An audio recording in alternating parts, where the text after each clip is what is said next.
están aquí. Es un agrado, es una bendición.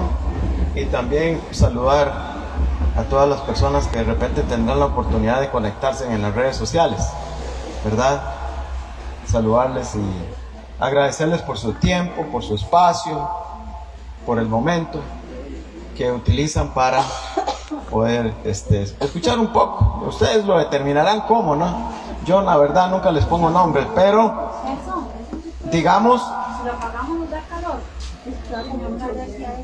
digamos que ustedes determinan. De repente puede ser un mensaje de exhortación, de consolación, de salvación. Ustedes lo determinan, cómo lo digieren, si como un estudio bíblico, si un estudio doctrínico, o algo que nos ayude para crecer espiritualmente. Hay un propósito por el cual siempre nos congregamos, ¿verdad? Por el cual siempre hacemos coinonía aquí. Y ese propósito debe ser único: que Jesucristo crezca en nuestras vidas, porque Él merece toda la honra y toda la gloria. Aquí la gloria no es para nadie, aquí la gloria es para el que gloria merece: el Rey del universo, nuestro Salvador, nuestro Redentor, aquel que vive por los siglos de los siglos. Amén, amén. Y bueno, para hacer una pequeña introducción sobre un temita, yo espero que hayan traído una lapicera y un cuadernito, porque vamos a hacer un pequeño carrusel bíblico y histórico. ¿Se escucha? Sí, sí. ¿Se escucha? Bueno, ok, ahora sí. Ya el hermano allá me levantó la mano, me dice que sí. Hermanos, sí, ustedes en algún momento, yo personalmente sí he sido mucho testigo de esto. Aquí en Costa Rica no tanto, honestamente aquí no. Desgraciadamente yo tengo que manifestar, y para vergüenza de nosotros lo decimos, nosotros los costarricenses vivimos muy acomodaditos. Y el nivel espiritual que se respira en otras naciones es superior a este. Nada que ver con esto. O sea, me parece a mí que la entrega que hay de parte de los hermanos salvadoreños, de los hermanos nicaragüenses, guatemaltecos, es superior a nosotros. Es superior. O sea, están en otro nivel. Y hay sus razones, ¿verdad, hermano? Hay sus razones. Y una de las razones es que si usted analiza la historia de este país siempre la gente ha vivido acomodadita.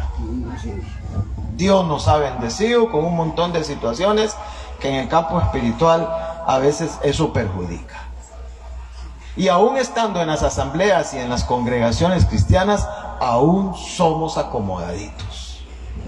Nadie quiere que lo incomoden. Es mejor así. Una vez por semana, 2 veces por semana, y chao, si te vi no me acuerdo. Entonces, ¿cómo yo voy a comparar un nivel como este a un ministerio donde yo voy a trabajar a El Salvador, donde todos los días se va a la iglesia, donde todos los días se predica en las calles? Lo mismo que en Nicaragua, ¿verdad? Yo no puedo, permítame, discúlpeme, pero la analogía o la comparación casi que ni vale, hermanos. Pero que Dios tenga gracia y tenga misericordia de nosotros, que ya los costarricenses, como nos ha bendecido tantísimo, nosotros nos tomáramos el tiempo, el espacio, el momento, el esfuerzo, hermano, los recursos, hermano. Porque mire, ciertamente podemos llevar una vida, pues, como a ustedes le parezca. A lo mejor se hace hasta religioso, nos hacemos religiosos, nos llenamos de costumbres, punto.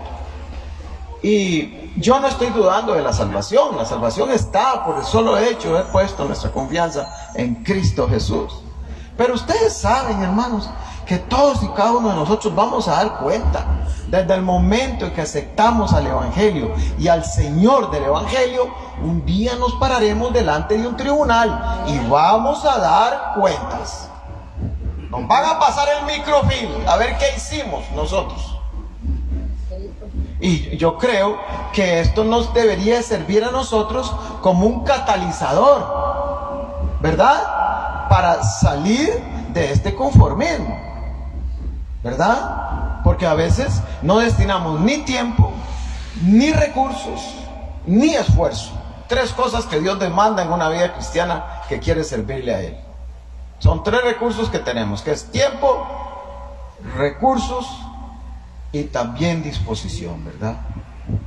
Y a veces, hermanos, ya ahí, puña, cuando yo estoy en otras partes y veo hermanos que no ponen peros absolutamente de nada y se echan hasta esas cosas, se las echan al hombro, van al hombro, y si hay transporte bueno y si no hay transporte no, ellos no ponen justificaciones, ¿no?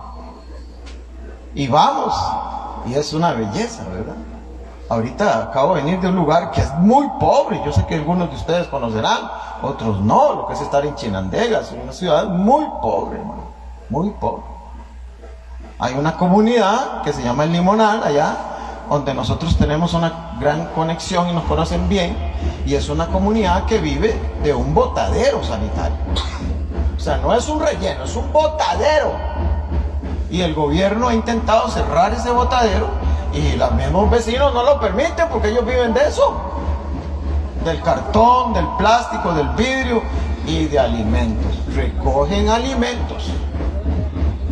Un camionón llegó a botar no sé cuántos huevos porque están vencidos. Ellos lo juntan, hermano, y recuperan un montón. Qué dicha, hermano. Viera que yo le doy gracias infinitas a mi Dios por su misericordia, por su bondad, que me ha dado la oportunidad a mí de estar en muchas partes para que nadie me la cuente. Yo la he vivido. Nadie me la cuenta, porque he puesto mis recursos, he puesto mi tiempo y he puesto mi disposición. Si cada uno de nosotros nos preocupamos solo por nosotros, hermano, esto es un cristianismo muy básico. Pero hoy necesitamos complicarnos. Si queremos agradar a Dios y si estamos totalmente congruentes de que vamos a ir a un tribunal de Cristo a dar cuentas, hermano, deberíamos de estarnos preocupando por nuestra vida espiritual, principalmente en los tiempos peligrosos en que estamos viviendo. Y es que esto se acaba, hermano. Y si no se acaba esto, porque venga un fenómeno extraordinario que puede suceder, y creo que muy pronto va a ser eso, hermano, va a suceder. Yo no sé cuándo, pero yo miro señales y miro señales de advertencia, de información, de reglamentación que me indican que esta es la última generación. Ya no hay otra generación. Se nos va a ir esto. Y en fin, si eso no sucede, usted puede amanecer muerto mañana y yo también puedo amanecer muerto mañana. ¿Acaso la vida nos pertenece a nosotros? Lea el capítulo 17 del libro de los Hechos. Dios ha establecido un día en que usted, chao. Dios le puso límites a su vida y a mi vida también.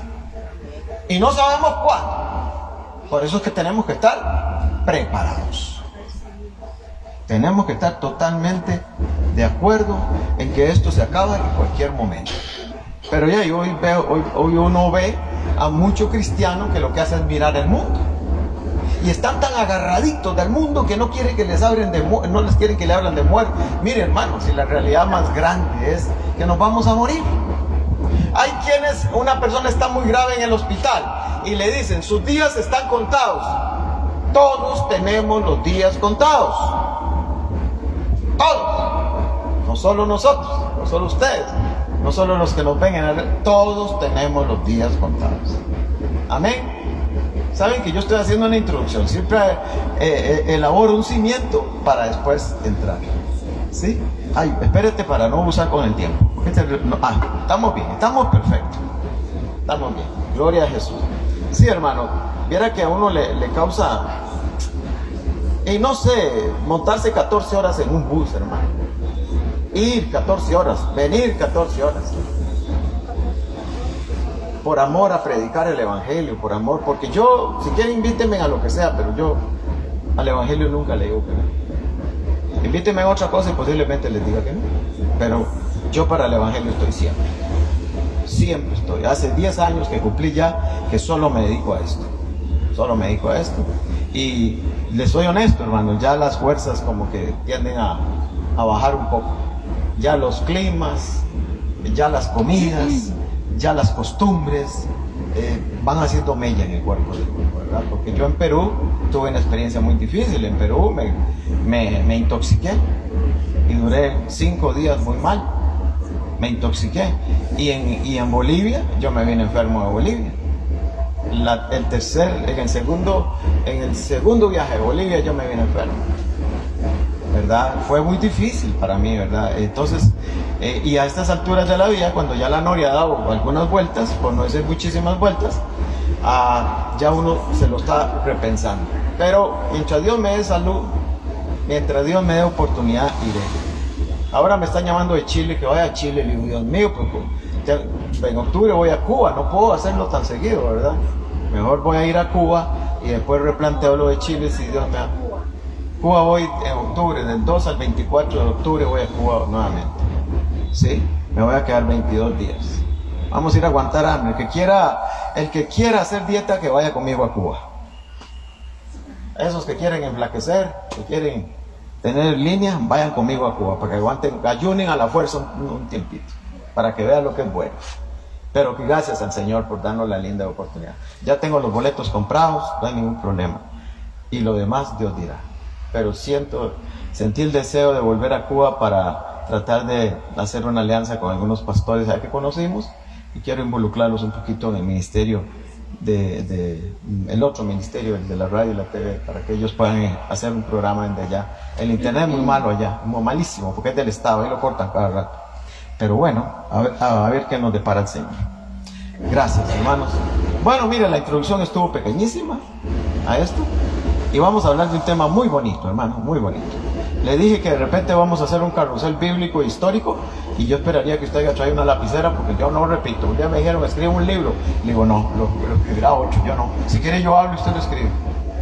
Pero, no, hermanos, vamos a buscar, para empezar, ahí, hermanos, en el libro de Mateo, capítulo 24, hermanos. Capítulo 24, en su versículo 34. 24-34. Vamos a leer ese versículo solo como referencia, y después vamos a entrar aquí a hablar de un tema muy bonito, muy agradable. Pero antes vamos a orar. Yo les voy a pedir de todo corazón que se levanten de sus asientos y por respeto a la palabra podamos orar para empezar. Padre, en el nombre de Jesucristo, que es sobre toda honra y sobre toda gloria, te alabo, te bendigo, te glorifico, Señor, te honro. Te pido, mi Señor, que en esta noche tú nos guíes, tú nos guardes, tú nos muestres, tú nos enseñes, Señor. Padre, háblanos a través de tu palabra, Padre. Háblanos, porque aquí la gloria es tuya, el poder es tuyo, de nadie, Señor. Y la Biblia dice, Señor, que separados de ti no podemos hacer absolutamente nada. Gracias, Señor, en el nombre de Cristo Jesús. Amén y amén. Siéntense, hermanos, los que están aquí, y vamos a empezar. Hermano, una cosa que a uno, y tal vez usted ha sido un poquito observador, una cosa que a uno le llama mucho la atención es que hoy en día, y eso es una cosa para agradecerle al Señor, cómo se predica en las calles. Cómo se predica en las calles, y no necesariamente aquí, pero sí en otras partes se predica mucho en las calles. Y a mí me gusta mucho cuando escucho a alguien predicar en la calle, cosa que les saludo, cosa que les envidio, cosa que los insto, y cosa que les doy sinceramente desde aquí, desde este humilde servidor inútil delante de Dios, les admiramos profundamente. Esa gente valiente que se para en las calles a predicar. Pero ustedes han observado que normalmente el que predica en las calles, hermano, algunos lo hacen muy bien intencionado, otros lo hacen con un poquito de desconocimiento, pero lo hacen. En cambio hay algunos que nunca lo hacen, que no tienen esa posibilidad, ¿verdad? No lo hacen nunca. Y hay un tema que predomina en cada una de estas personas, siempre es el tema, hermanos, de que Jesucristo viene. Póngales cuidado para que vean. El tema de ellos es Jesucristo viene. Y hay ministerios que predican en las calles muy buenos, muy buenos. Yo sigo uno que predica en las calles, que se llama El Sembrador, que él es argentino, o son argentinos, y hay otro en España también, pero son muy buenos, lo hacen. Ahora bien, si el hermano que está ahí predicando no lo hace también, hermano, vuelvo y repito, merece todo nuestro respeto, nuestro amor y nuestra admiración, porque tienen esa empatía, tienen ese hambre por el evangelio, esa hambre por las almas, y van y predican en las calles. Que a veces dicen ciertas cosas, sí, la verdad es que sí, hermanos, a veces sin quererlo ellos dicen, por ejemplo, yo les he escuchado mucho decir, hermanos, a estos hermanos Que por ejemplo ustedes dicen, ustedes saben que Dios los ama, que Cristo los ama, vengan a ver. Pues eso suena muy lógico, hermano, y muy normal, y hasta muy humano, pero ustedes saben que no es así. Ustedes saben que no es así. Ustedes saben que Dios no ama al impío. Eso no es así. Más bien, si usted conoce bien la Biblia y habla de la Biblia, Dios ama, sí, Dios ama, pero ama a aquellos que se arrepienten y aquellos que cambian, aquellos que dan un giro no de 90 grados, de 180 grados. A eso Dios ama. Al impío Dios no lo ama. Dios está en contra del impío. Al pecador Dios no lo ama. Eso que usted oye por ahí, es que usted escucha muy bien, es que Dios ama al pecador pero odia el pecado. Eso no es bíblico, ni es cierto tampoco. No. Y yo quiero que ustedes se formen en el tiempito poco que estamos acá. Es muy importante que nosotros aprendamos a conocer la palabra. Porque dice allá en Romanos, capítulo 1, versículo 18, porque la ira de Dios se revela desde el cielo contra toda impiedad, contra todo impío. Es mentira que Dios ama al que está haciendo maldad. Dios está contra él, más bien. Se revela en el cielo contra toda impiedad e injusticia de los hombres que detienen con injusticia la verdad. Entonces, ¿cuál es el llamado perfecto y concreto cuando se predica, digamos, un evangelio para todas las personas en las calles? Lo primero que debe predicarse es lo que Juan el Bautista predicó, es lo que Cristo predicó, es lo que los apóstoles predicó. ¿Ah? ¿Qué predicaron, hermanos? Arrepentimiento. Otro versículo, hermanitos. Vayan por favor al libro de los Hechos, capítulo 17. Otro versículo, para que vea, hermanos. Hechos, capítulo 17, versículo 30 a 10. Capítulo 17, versículo 30. Pero Dios, habiendo pasado por alto los tiempos de esta ignorancia, ahora manda a todos los hombres en todo lugar que se arrepientan.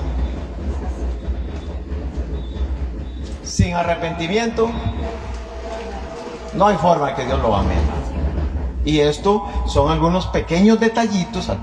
Más, no solamente lo dicen los hermanos bien intencionados predicando la palabra en la calle, sino que yo he escuchado hasta televangelistas diciendo esto. Dios te ama, ven a Cristo, todo está solucionado, la panacea está lista, de aquí en adelante todo va bien. No es tan cierto. No es tan cierto. Si el hombre no se arrepiente, como dice Marcos capítulo 1, versículos 14 y 15, que es el baluarte, que es la frase que nosotros utilizamos en cada predicación, tienen que arrepentirse. Tienen que arrepentirse. Si no hay arrepentimiento, no espere que Dios los ame.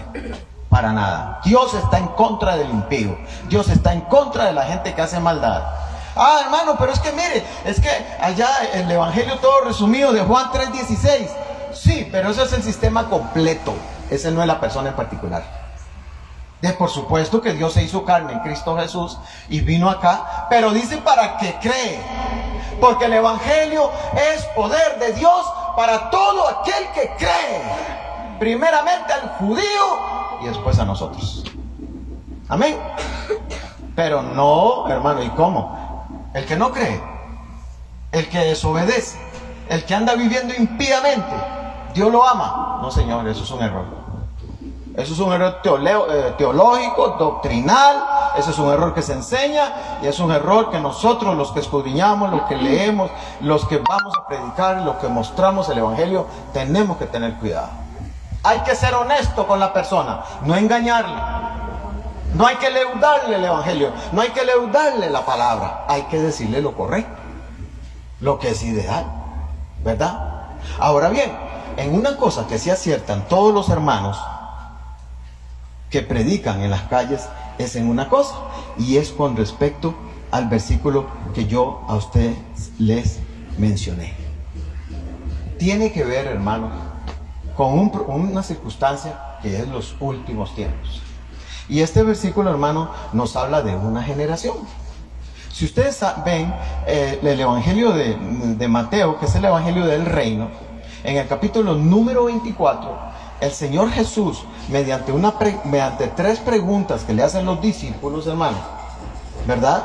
Mediante 3 preguntas que los discípulos le hacen, Él hace una cronología, y la Biblia es muy exacta en eso, en seguir un orden cronológico de los eventos, de los hechos. Él hace una cronología de muchas situaciones adversas que se tienen que dar antes de que Él regrese, ¿verdad? Se tienen que dar, hermano. Si no se dan, hermano, Él no va a regresar, porque esta palabra se tiene que cumplir toda. No importa si aquí habla de guerras, de hambres, de terremotos, no importa lo que hable. Como me decía un pastor un día, oremos para que no haya. Le digo, hermano, no pierda el tiempo en eso. Dedíquese a orar por otra cosa. Usted está orándole a Dios para que deje de cumplir su palabra. Su palabra se cumplirá. El cielo y la tierra pasarán, su palabra no pasará. Lo que está escrito aquí en este libro se cumplirá. Se cumplirá. Ahora, hermanos, Mateo 24:34 dice que no pasará esta generación. Y esta generación, hermanos, tenemos que ver que tiene que tener algún punto de partida para más o menos visualizar nosotros a dónde estamos, ¿verdad?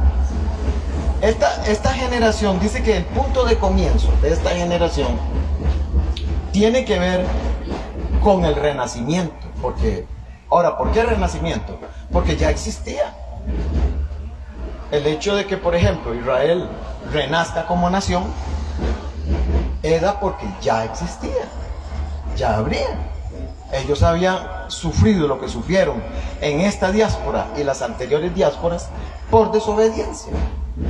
Pero el punto de partida para que el Señor regrese es que los judíos estén en su tierra. O sea, que Israel regresara a su tierra. Ese es el punto de partida. Y el punto de culminación es el final, cuando el Señor aparecerá. Va a venir. No importa que te digan loco, no importa que te digan ortodoxo, radical, el Señor va a venir. El Señor cumple su palabra. El molino de Dios muele despacio, pero muele seguro. Aquí nos da una pequeña muestra, hermanos. Y yo sé que este es un tema larguísimo, ¿verdad? Pero lo malo vamos a parafrasear un poquito en esta bendita noche, adorada noche, linda noche, con comparsa y todo.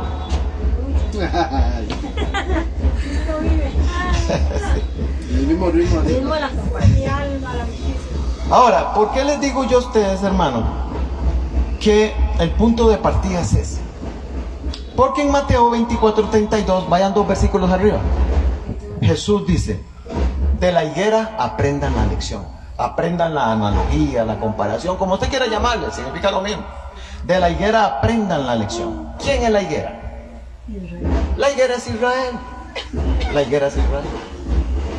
Entonces, ¿qué nos está diciendo el Señor? Que a partir del momento que regrese, que se comiencen a contar esa generación, tiene que ver con el regreso de los judíos a su tierra ancestral. Que es un verdadero milagro, hermano, eso. ¿Quién daba algo, hermano, por Israel? ¿Quién aseguraría en el siglo XVIII y XIX que Dios iba a cumplir las profecías bíblicas en torno a Israel y su regreso? Nadie. Todo lo contrario. Más bien en los Estados Unidos se levantó un movimiento que se llama el reemplazo. Que dijeron, no, ya Israel no regresó, ya Dios se olvidó de Israel, ya Dios no cumple su palabra, ahora el Israel somos nosotros, la iglesia. Y eso es antibíblico, hermanos. Eso es antibíblico. Yo solo se lo digo a cualquiera con Biblia en mano, historia en mano. Eso es antibíblico. La iglesia nunca ha sido primero. Primero es Israel. Ellos son las primicias. Nosotros somos los injertados. Pero ellos son las primicias. ¿Que Dios tiene un trato diferente con Israel? Sí, porque el trato que Dios tiene con Israel, por ejemplo, en este momento, es un trato nacional. Pero con usted y yo tiene un trato personal. Es relación. Con la iglesia tiene relación. Con Israel tiene un trato nacional. Ahora, ¿cómo podríamos saber nosotros? Vamos a parafrasear un poquito, hermanos. Y vamos a ver cómo podríamos nosotros determinar si el Estado de Israel se funda en el año 1948 ¿Cómo podríamos nosotros eventualmente dilucidar una generación? Que todavía no existe un acuerdo muy común, muy particular sobre cuánto es una generación. Tenemos una luz que nos da el Salmo 90:10, Salmo 90:10, donde nos dice, y para nosotros es el punto de partida mejor, porque los otros dicen que son algunos 40, otros 100, en fin, han habido muchos, pero el Salmo 90:10 nos da más o menos una idea de qué es una generación bíblica. Tiene que ver con la vida de un ser humano, y nos habla de 70 años, nos habla de 70 años, y los muy robustos, los muy valientes, los muy fuertes, 80 años. Y ya con ese tiempo el cuerpo está cansado y ya quiere volar, más bien. Lo dice la Biblia, Salmo 90:10, ahí ustedes lo tienen. ¿Estamos aquí, sí? ¿Estamos atrás? ¿Estamos escuchando? ¿Sí? Gloria a Dios, bendito sea Cristo Jesús. Entonces, hermano, uno se queda totalmente anonadado que, por ejemplo, ahorita, este 14 de mayo del año 2023, Israel acaba de cumplir 75 años de existencia. 75 años. Yo lo dejo ahí. Yo lo dejo ahí. 1948, 2023, son 75 años que acaba de celebrar la independencia, desde el momento que regresaron a su tierra.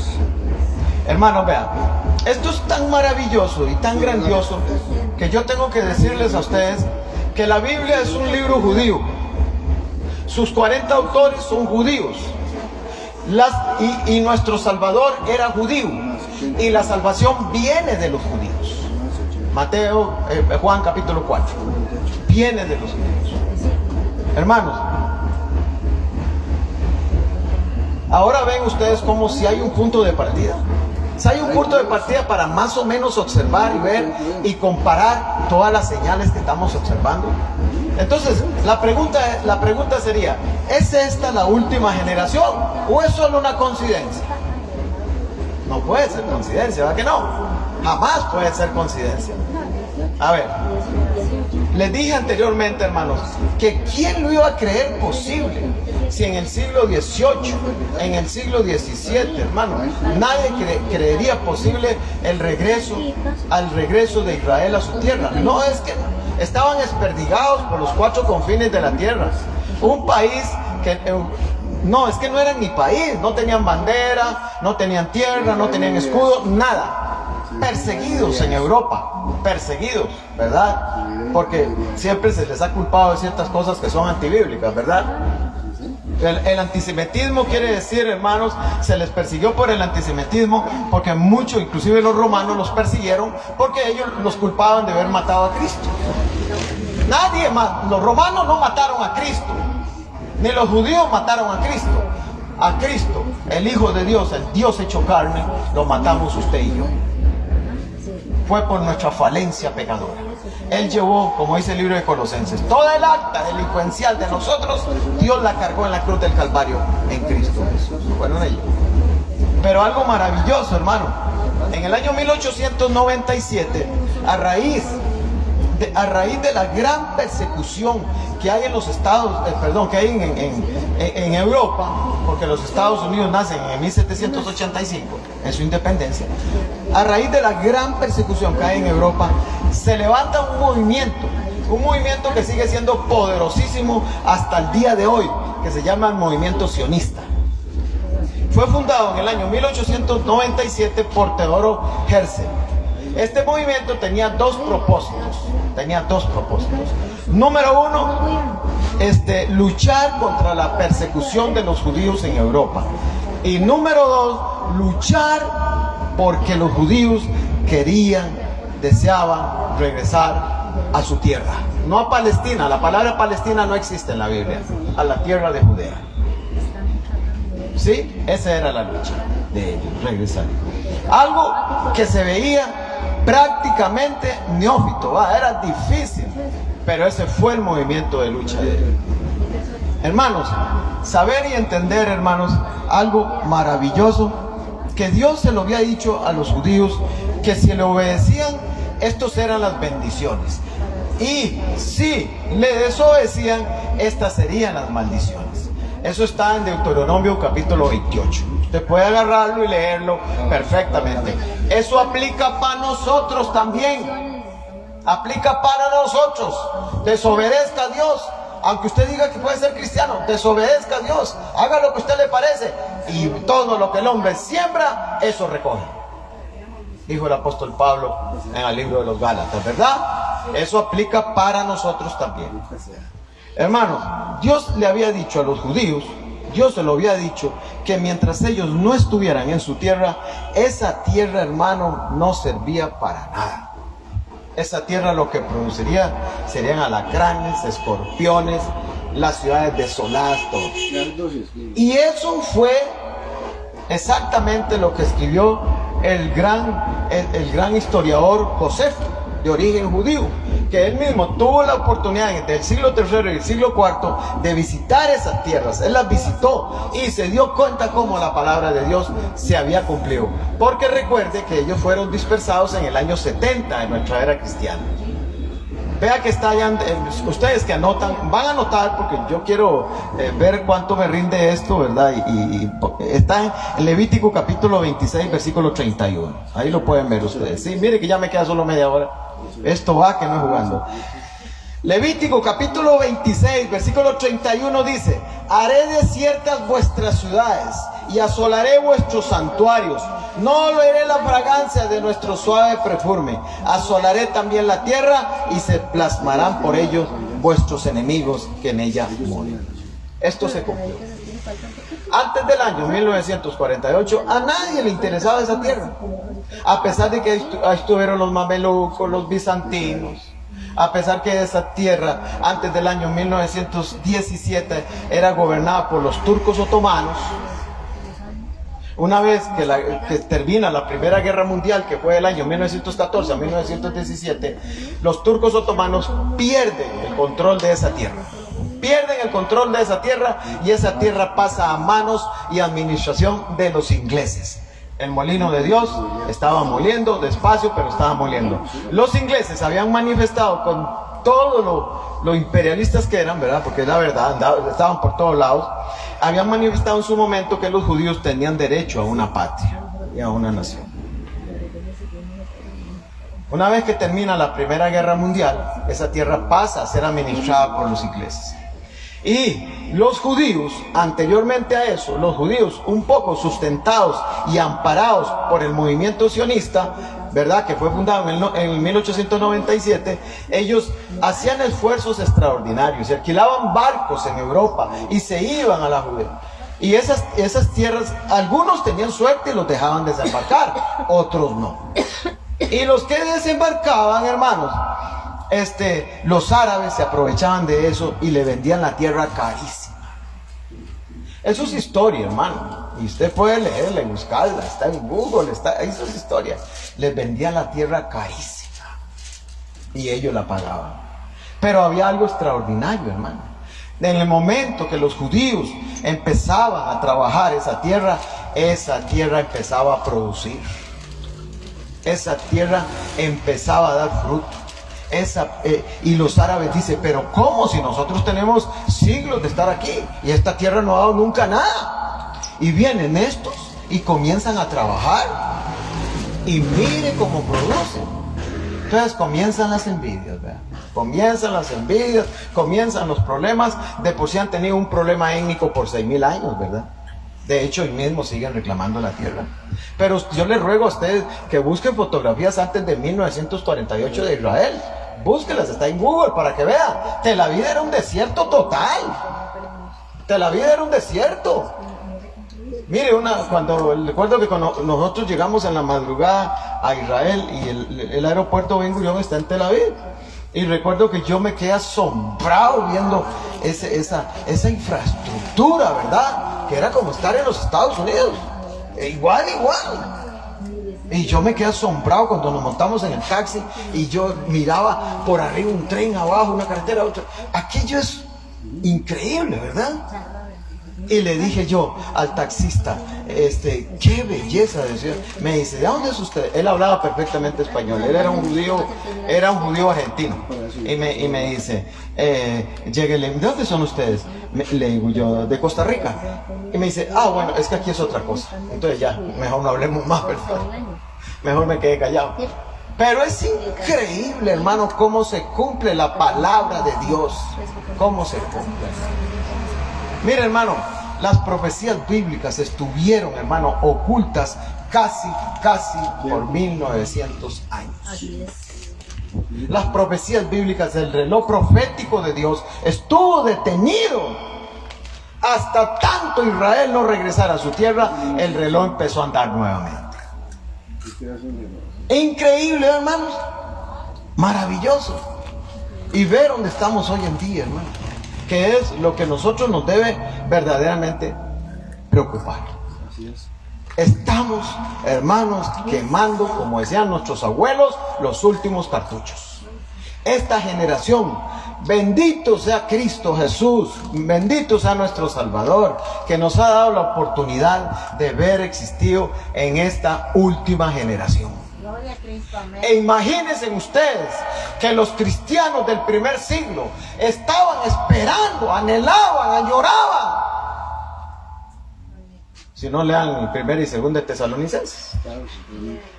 Esperaban la venida y no habían visto Nada. ni una señal.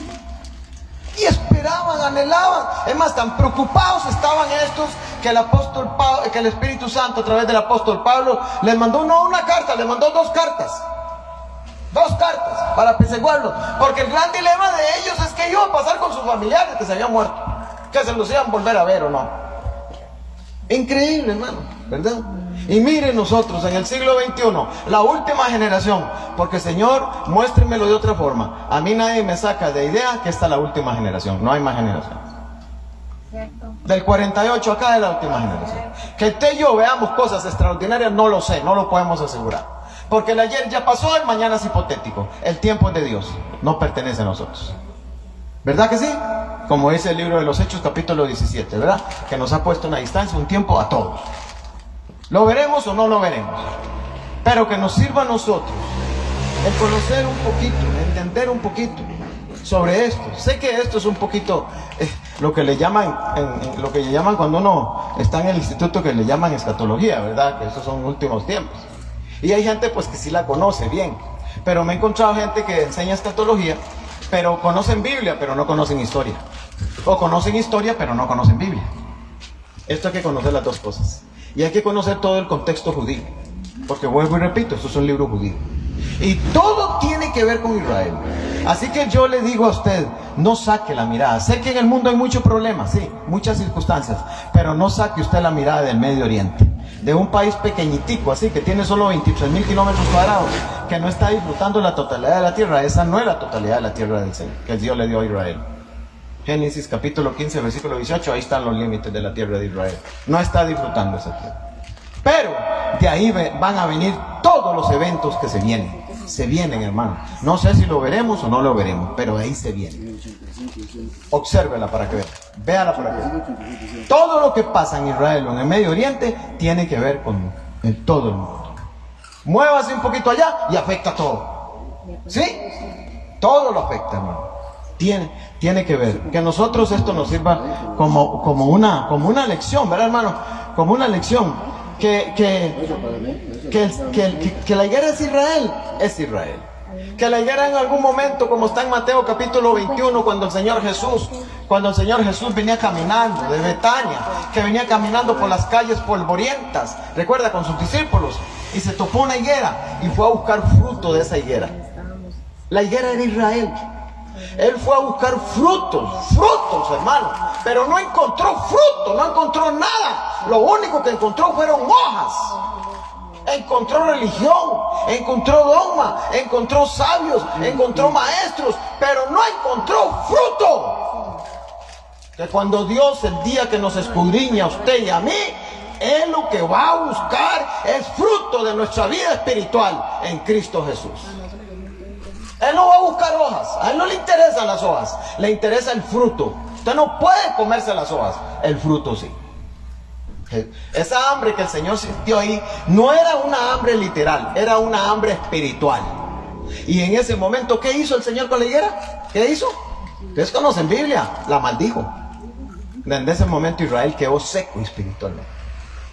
Mateo 23, 38, ustedes lo pueden ver ahí, que un día los abandonó. No, por favor, no inventemos. Vamos con la Biblia mejor. Mateo capítulo 37 al 39. Jerusalén, Jerusalén, que matas a los profetas, apedreas a los que te han enviado. ¿Cuántas veces quise juntar a tus hijos como la gallina junta a sus polluelos? ¿Mateo qué? Mateo 23, 37 al 39. ¿Cuántas veces quise juntar a tus hijos como la gallina junta a sus polluelos debajo de las alas y no quisiste? He aquí vuestra casa. ¿Cuál era la casa? El templo. Aquí vuestra casa os es dejada desierta. Los abandonó. Abandonó la religión judía y abandonó los judíos. Porque os digo que desde ahora no me veréis hasta que me digáis: bendito el que viene en el nombre del Señor. Esto se cumplió literalmente, hermano. Él los abandonó. Y en el año 70, Tito Vespasiano, cumpliendo la profecía de Mateo 24, cuando le dijo, Mateo 24:2, les dice: ¿veis todo esto? Todo esto. De cierto te digo que no quedará piedra sobre piedra aquí, todo se derribará.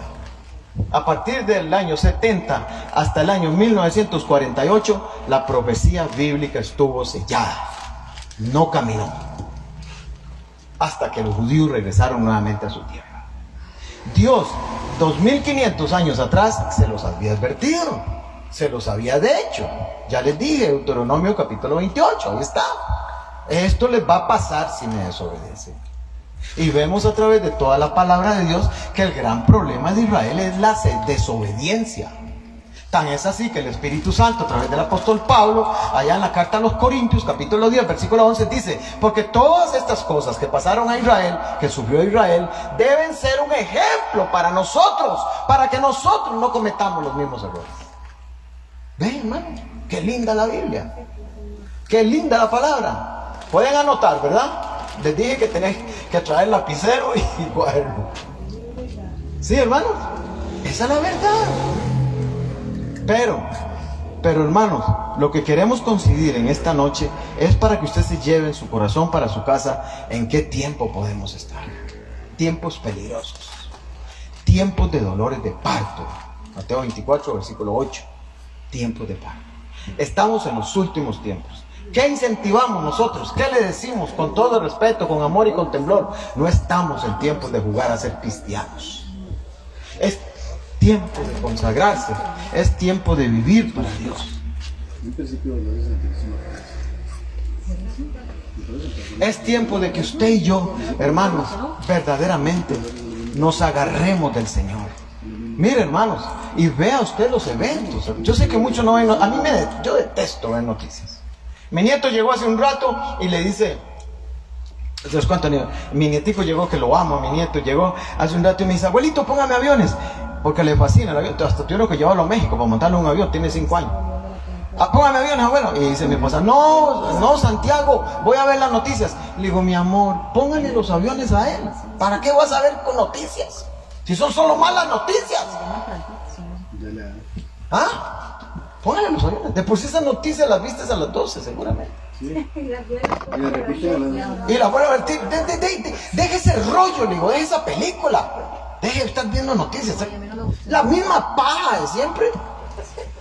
Solo malas noticias, que mataron a este, que se robaron a aquel, que el corrupto tal por cual, que otro. Solo malas noticias. Y la gente le encanta alimentarse con las malas noticias.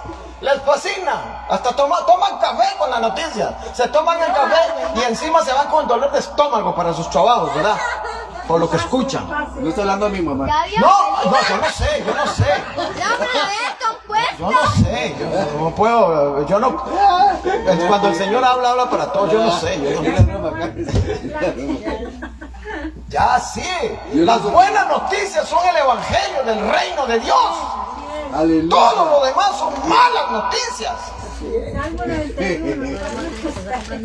Sí, hermanos, por favor. Pero mire, hermano, es que mire, uno se pone a averiguar un poquito. Y como yo les dije el otro día, uno se mete a escudriñar un poquito. Y a veces mejor me paro y me vuelvo a la Biblia. Porque si no tengo un buen catalizador, acabo hasta con estrés. Acabo hasta con un problema. Me envuelve esa noticia. ¿Usted cree que a uno es bonito saber que, por ejemplo, este señor Bill Gates acaba de comprar el 60% de todo el territorio norteamericano? Compró el 60% de las tierras cultivables. No va a permitir que se cultive. ¿Sabe que el gobierno de los Estados Unidos hace poquito mandó a quemar cosechas y le pagó las cosechas a los vecinos? Totalmente. A los agricultores. ¿Saben eso? Póngase a pensar usted en eso. Y por el otro lado me hablan de que viene una hambruna. Viene una hambruna, hermano. Cambio climático. ¿Sí? Y cuando yo veo, hermano, el libro de Apocalipsis, que está muy claro, a partir cuando termina el mensaje a las iglesias, a partir de cuando empieza el capítulo 4, cuando veo yo que había un libro que estaba sellado, ¿verdad? Porque los romanos le ponían sellos a eso, ¿verdad? Entonces, eso estaba sellado. Nadie podía abrir eso. Dice que Juan lloraba, porque ¿quién iba a abrir lo que...? Eso no, el león de la tribu de Judá ha vencido, él puede abrir el libro. Y él lo abrió. Él lo abrió y le dijo, ven y ve. Y cuando vio un caballo, ¿verdad? Y el primer caballo que ve es blanco, la paz. Y el que lo monta trae un arco, pero no trae la flecha. Así va a ser el anticristo. Va a aparecer como un hombre de paz. Tan es así que Israel lo va a recibir. Juan capítulo 5, versículo 44. Yo he venido en nombre de mi Padre y a mí no me recibís. Pero si otro viniera en su propio nombre, a este recibiréis. Israel mismo va a recibir al anticristo. Número 2, otro caballo. Porque cada vez que se abre un sello, hay una desgracia, ¿verdad? Número 2, y aparece un caballo, otro con un jinete, montado con una espada, el de la guerra. Vea todo el mundo, hermano, preparándose para la guerra. Y hay guerra, y siempre ha habido guerra, hermano. Siempre ha habido. Más la guerra que el hombre tiene internamente, es la peor. La peor guerra que tiene es la que tiene en su corazón, en su conciencia. Por ser un impío y estar viviendo bajo sus conceptos humanos y no querer venir y arrepentirse y vivir para Dios. Esa es la peor guerra que vive el ser humano. Pero véalo literalmente las guerras. Pero hay un tercer caballo que trae una balanza en la mano, lo que nos están vaticinando, una hambruna a nivel mundial. Y el cuarto caballo significa la muerte. ¿Qué es lo que trae la guerra? La guerra trae la hambruna y la hambruna trae la muerte. Hermano, esos caballos, yo no sé, pero usted espiritualmente debería estar escuchando los cascos de ese caballo. Deberían estar escuchándolos, hermano. Porque, hermano, este mundo está caminando, esta sociedad está caminando, hermanitos, como un tren sin maquinista, al derrumbadero total, al derrumbadero. Pero Dios ha prometido en Cristo Jesús que todos los fieles, que todos los que le aman, Él los va a guardar. Él los va a guardar, hermanos. Él los va a guardar. Confiemos en Dios. Esperemos en Dios. No importa que usted vea que la economía es esto, la economía que el político tal, que mi sistema tal, que se derrumba la moneda. Están hablando de un montón de cosas que si yo me las meto en mi cabeza acabo loco. Me tienen que llevar ahí al chapuy, que me pongan en la tostadora, seguro. Dios mío, hermano. Mejor el evangelio. El evangelio, hermano, que es poder de Dios para todo aquel que cree. Aleluya, gloria a Cristo Jesús. Bendito sea por su palabra. Ahora bien, hermano, después de darles estas tan malas noticias, por ejemplo, otra mala noticia que ustedes lo saben también, yo sé que ustedes son muy asiduos en esto, saben que este señor Bill Gates, junto con los Illuminati y los masones, hizo una reunión en Alemania y ya planearon la nueva pandemia, que viene más terrorífica, más contagiosa, porque esto fue un plan. Perdón, yo creo que me van a cerrar esto por esto. Yo creo que me van a cerrar esta cosa por eso. Dichoso que ven en vivo. ¿Ah? Dichoso que ven en vivo. El que ven en vivo, sí, porque yo no les aseguro, hermanos, esto. Esto fue un plan.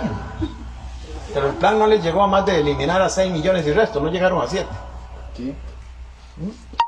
pero viene una con más contagiosa, más delicada. Y ve, hermano, este es el mundo que Jesús, esta es la sociedad, esta es la generación que Jesús nos dijo que tuviéramos cuidado, porque nos iban a engañar. Mateo capítulo 24, versículo 4, ahí lo tiene usted en su Biblia. Los van a engañar. Y hoy que vivimos el tiempo del engaño. Porque yo les dije el otro día a ustedes que inclusive las noticias, a usted le dicen lo que usted quieren que usted sepa. Hay cosas que no se las dicen. Cierto. Amén. Yo sé que a veces hay que tener un poco de carácter y valentía para decir cosas, más acá, que lo están grabando, ¿verdad? Pero hermanos, es la verdad. Hay cosas que están manejando la gran gente, los grandes, que usted y yo ni lo sabemos. Tomando en cuenta los tiempos tan peligrosos que estamos viviendo, los tiempos tan difíciles, es que el Señor, después de habernos dado todas las advertencias necesarias, hermano, todas las advertencias necesarias, porque utiliza todo un capítulo, el 24, del cual nos tardaría, es tema de vigilia, hermano. De encerrona ya. Tema de encerrona, vigilia. Nos da una advertencia. Nos dice, todo esto va a suceder, todo esto va a pasar. Pero nos dice en el versículo 25, nos advierte. Monta una parábola, según el concepto judío, porque esto es un concepto judío. La boda judía es un concepto. Usted tiene que conocer eso para entender bien esto. ¿Ok? Porque en el versículo 25 nos habla de las vírgenes, de las 10, ¿verdad? Y nos habla de un esposo, que es Cristo. Y nos habla de una novia, que es la iglesia. ¿Ah? Entonces, en el contexto judío, en el contexto ortodoxo judío, las bodas son así. Se casan, ¿ok? Se casan y el esposo no se va con la esposa. Ya hay un lugar preconcebido donde van a vivir. Inmediatamente después de la ceremonia, la esposa se va para ese lugar. Se va. Cristo se fue, nosotros nos quedamos. Se va para ese lugar. Ella se va. Y el novio no. El novio se queda con toda su familia, porque le están haciendo un agasajo, las felicitaciones del caso y todo, porque el matrimonio no se ha consumado. Recuerde que el libro de Génesis dice que para que el matrimonio se consume, tienen que ser uno solo, una misma carne. El matrimonio no está consumado. Pero ese novio, no se sabe la hora, no se sabe el momento, no se sabe el tiempo, va a ir a buscar a su esposa. La va a ir a buscar. Es la parousia, es lo que Cristo va a hacer con nosotros. ¿Ven? Toma un contexto judío el Señor y nos advierte. Habían 5 prudentes o 5. Yo tengo una versión judía, hermano, que dice 5 necias. Qué feo suena. Sí, ¿verdad? 5 necios y 5 prudentes. Sí, dice 5 prudentes. No es que esas 10 no eran salvas. Sí eran salvas todas, porque todas participan, ¿verdad? Solo que unas van aprovisionadas, otras no. El aceite es tipo del Espíritu Santo de Dios. Nosotros tenemos que estar esperando llenos del Espíritu Santo de Dios. Hermano Carlos, yo tengo así ahí la parábola esta de las vírgenes, dice 5 de ellas eran insensatas. Sí. Y 5 de ellas eran... Sí, hermana, es que esa versión que yo le dije a usted es judía.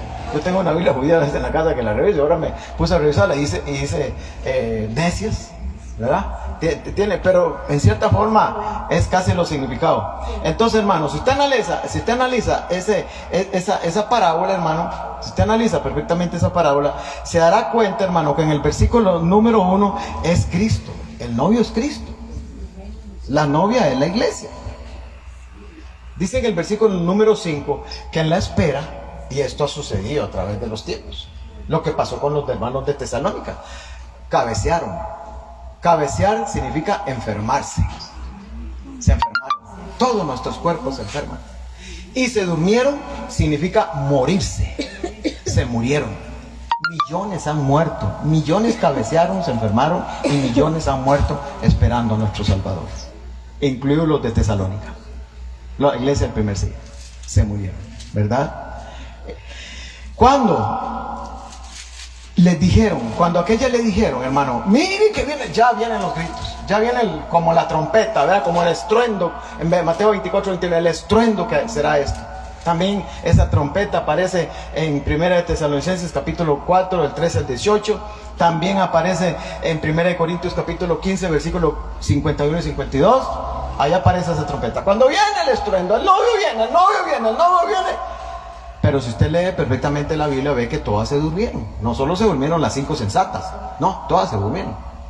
Solo que al momento de levantarse, solamente prevalecieron los que tenían provisión de aceite.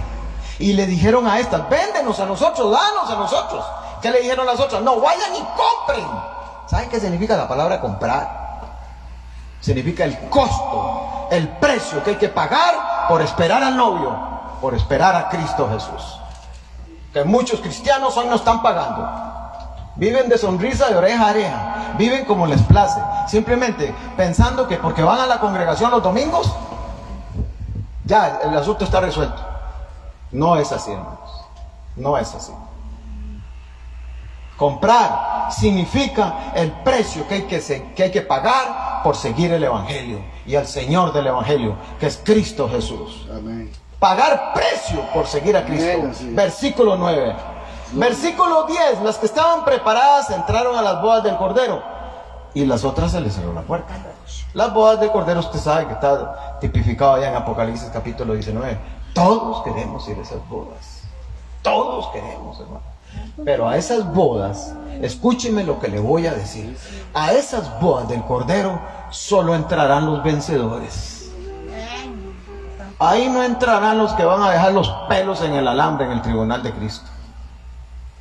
Ahí entrarán solo los vencedores. Totalmente de acuerdo. Jesús lo dijo. Solo los vencedores. Que venciera. A los que venzan les daré que se sienten a mí. No todos son esposos. Y desgraciadamente, hermanitos, Totalmente. con amor y con temblor y con dolor, debo manifestar y decir que esta iglesia que hoy estamos viendo en este siglo XXI, por favor, hermanos, por favor, volvámonos a Cristo, volvámonos a la palabra, seamos vencedores, Como la odisea, seamos hermanos, gente comprometida con la palabra, con el evangelio, con el vivir, con el compartir, viviendo una vida de santidad, de integridad, de fidelidad hacia Cristo Jesús. Perseverando, amén. Pagando el precio cada día por ser creyentes, hermano. Gloria a Dios. Entonces, nos dio todas las advertencias el Señor. Todas las advertencias nos dio en Mateo capítulo 24. En Mateo 25, con estas parábolas de las vírgenes, nos insta a estar preparados. Preparados. Porque puede ser hoy, puede ser mañana, puede ser pasado mañana. Yo no lo sé cuándo. Yo me puedo morir también. Y se acabó la vela, papito. ¿Cierto o no? Se acabó la vida. Y la Biblia dice que el hombre vive una vez, muere una vez y después el juicio. Hermanos, nos insta, porque nadie sabe ni el día ni la hora. Entonces nos insta a estar preparados. ¡Qué belleza!, ¿verdad? Guarda un orden cronológico, ¿verdad? El Señor en Mateo 24. Y después, seguidamente nos presenta esta parábola maravillosa, hermosa, sabrosa, para digerirla, comerla, disfrutarla. Y nos dice: estén preparados. Santo. Prepárense. Amén. No vivan flojamente. Todos los que están preparados. No vivan de esa forma. Vivan como que si fuera el último de sus días, amando, glorificando, invocando a aquel que vive por los siglos de los siglos. Amén. Totalmente de acuerdo. Santo Dios, se nos acabó el tiempo. Qué torta, hermano. Yo espero en el Señor, espero de todo corazón que esta pequeña introducción, porque fue una pequeña introducción a este mensaje, sepan, entiendan, comprendan, tanto los que están aquí como los que están en las redes sociales, que estamos en los últimos tiempos. Estamos en la última generación. Y dé gracias a Dios por cada día y por cada momento que Dios le da, porque son los últimos tiempos. No sabemos qué Vamos a ver, no lo sabemos, ni estamos aquí discutiendo teología, ni conceptos, ni estamos aquí discutiendo corrientes de pensamiento. Estamos aquí predicando y hablando lo que la Biblia enseña y dice, que es la palabra de Dios. Que Dios los bendiga a los que están aquí, y que Dios bendiga a todos aquellos que se han tomado el espacio, el tiempo necesario para podernos ver en esta pequeña introducción, porque fue un pequeño bosquejo, pero lo que quiero sí reafirmarles y decirles: no hay tiempo. El tiempo que tenemos es para vivir en santidad, para vivir comprometidos, para vivir el Evangelio, para que no solo creerle a Cristo, sino seguir a Cristo, amar a Cristo. Amén. Amén, así es. Padre, en el nombre de Cristo Jesús, yo te doy la gloria, te doy la honra por este momento, Señor, que nos has permitido, Señor, predicar este pequeño extracto de tu palabra, enseñarlo, Señor. Ayúdanos, Señor. Ayúdanos cada día, Señor, a vivir una vida más de compromiso a tu palabra, Señor. Ayúdanos cada día a amarte más. Ayúdanos a que Jesucristo crezca cada día más en nuestras vidas y nosotros menguemos, Señor, para la gloria, para la honra y la alabanza de tu santo nombre, Padre, en Cristo Jesús. Dios los bendiga, Dios los guarde y buenas noches a todos.